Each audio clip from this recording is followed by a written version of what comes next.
Pemirsa, kalau Anda bisa melihat view atau pemandangan di sini sangat bagus pemirsa. Tapi yang perlu disayangkan bahwa di sini bukan untuk dinikmati karena ada penghancuran ataupun juga pembongkaran dari villa yang terbaik di puncak ini.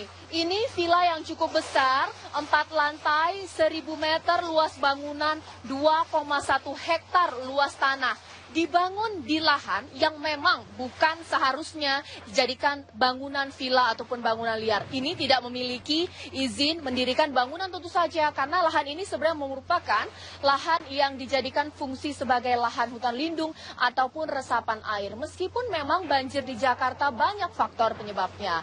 Namun daerah resapan air yang sudah semakin berkurang di wilayah Bogor, Puncak, dan Cianjur menjadi salah satu penyumbang terjadinya banjir yang melanda Jakarta.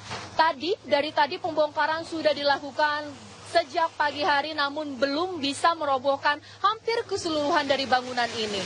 Karena memang dari konstruksi bangunan ini sendiri juga dijadikan cukup kuat karena menggunakan metode paku bumi. Ini yang menyulitkan dari Satpol PP yang datang ke sini untuk melakukan pembongkaran.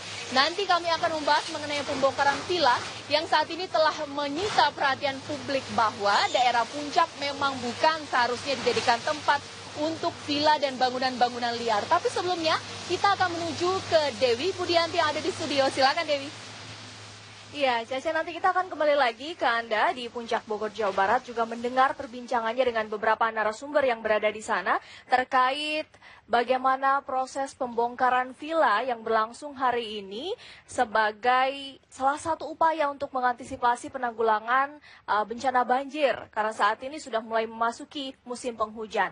Seperti yang kita tahu, pembangunan villa ini memang dibangun di atas lahan konservasi dan juga menghambat resapan air. Tidak hanya hari ini, ternyata pembongkaran villa ini dilakukan. Beberapa hari lalu petugas juga sudah sempat membongkar sejumlah villa. Seperti apa kabarnya, kita lihat pemirsa.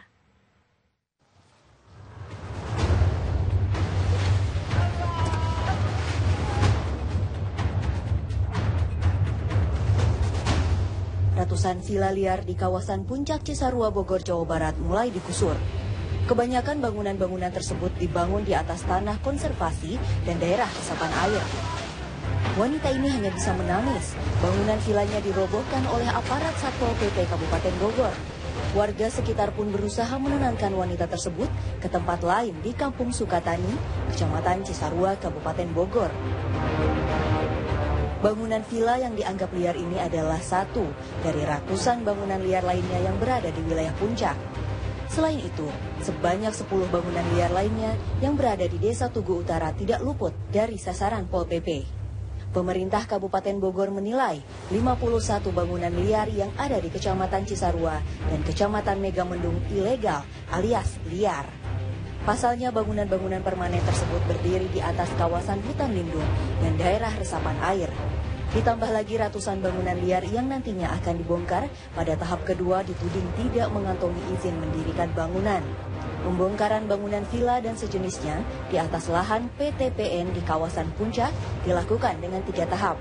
Hal ini dilakukan juga untuk mengurangi bangunan-bangunan bodong yang juga menghalangi daerah resapan air yang menyebabkan banjir. Dari Bogor, Jawa Barat, Eko Hadi, TV One mengabarkan.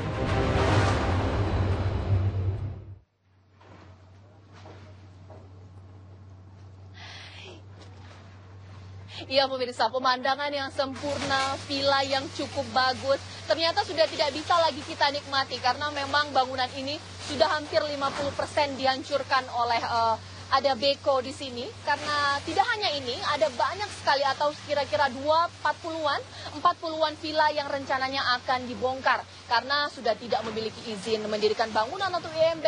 Selain itu juga memang didirikan di lahan yang seharusnya menjadi daerah resapan air ataupun juga hutan lindung dan daerah basah. Di sini sudah ada Pak Dace di sini sebagai Satpol PP Kabupaten Bogor. Pak Dace yang memiliki untuk mengamankan dari pembongkaran villa ini, Pak. Sejauh ini sudah berapa yang dibongkar villanya, Pak Dace? Mungkin bisa menjawab. Ya, kami dari Satpol PP Kabupaten Bogor beserta tim gabungan Pemda sudah punya target sampai akhir Desember 200 unit bangunan yang kami akan bongkar.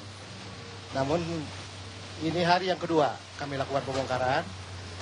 Hari yang pertama kami sudah lakukan itu ada 21 unit bangunan.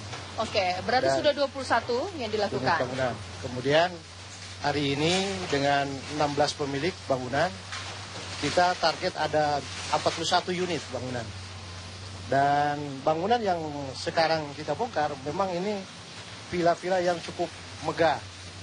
Kalau saya katakan paling megah di Puncak ini yang tidak berizin.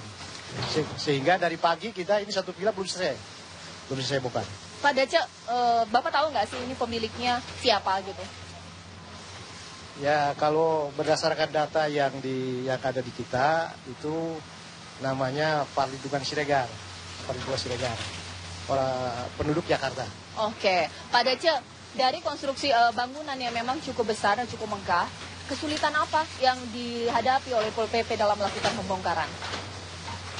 Karena ini villa yang cukup megah, kemudian konstruksinya juga anti gempa, sehingga alat berat kita ini cukup kesulitan untuk membongkar ini. Dan kita harus betul-betul pelan-pelan membongkar ini. Ya mudah-mudahan satu hari ini kita selesai untuk satu villa ini. Oke, dari sejauh yang Bapak alami, jadi kalau misalnya ada 40 villa yang target mau dihancurkan, kira-kira butuh berapa hari? Kalau target kita satu hari ini, tapi kalaupun hari ini tidak selesai, besok lusa kita lanjutkan.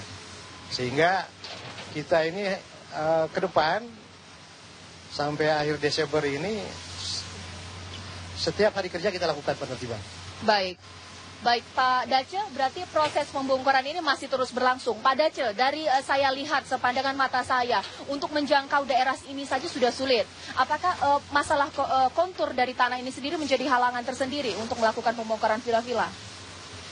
Kalau kontur tanah memang karena ini daerah kemiringan, sehingga alat berat kita dengan menurunkan 3 alat berat, itu yang bisa efektif betul itu yang pakai rantai. Kalau yang bekonya itu pakai ban, itu di kemiringan ini kurang efektif. Sehingga ini agak lambat kita kerjaan gitu. Oke, berapa mobil penghancur atau beko yang digunakan Pak? Hari ini 3. Ada 3? Ya. Semuanya bekerja? Ya supaya bekerja, nah, hanya memang yang 2 yang pakai ban, itu kita tugaskan di tempat yang lain di bawah sana. Oke. Jadi sekarang di sana juga di bawah, di samping ini ada sudah 3 bangunan yang sudah dibongkar oleh 2 alat berat yang saya katakan. Oke. Pak Dace, kabarnya informasi yang beredar ini selain juga punya warga Jakarta.